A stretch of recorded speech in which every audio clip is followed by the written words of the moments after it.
מניחים את הפרופילים קודם כל על הגגון.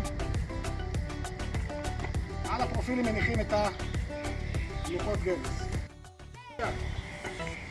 יש לנו גם את העניין הזה של ניצבים ומסלולים, יש להם גובה אחר.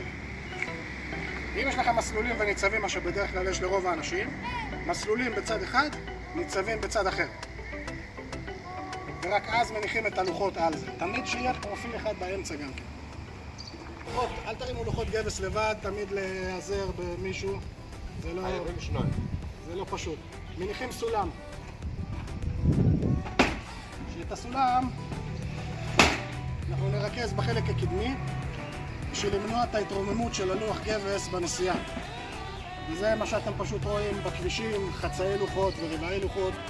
על הכבישים אנחנו לא רוצים לראות את זה יותר.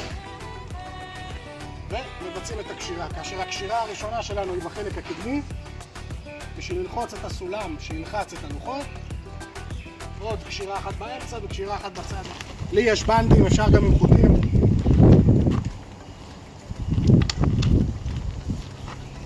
אני אביא לך מפה.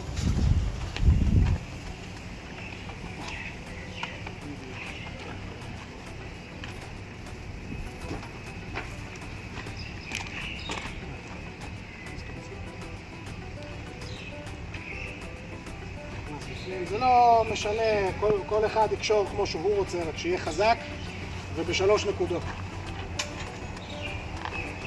אני נותן לו מתיחה חזקה מאוד ומבצע את הקשירה, אותו דבר באמצע ובסוף. אבל שימו לב, גם אחרי הקשירה שלכם בסוף, אתם חייבים לעבור פרופיל ולראות שהם לא זזים. במידה והם זזים, אתם מדביקים אותם לפרופילים שהם מעוגנים.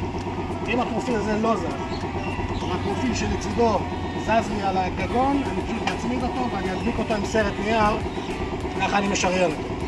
וזהו, אין קסמים, תעשו את זה כמו שצריך, מהמחסן לעבודה ובטיחות מעל הכל. בהצלחה.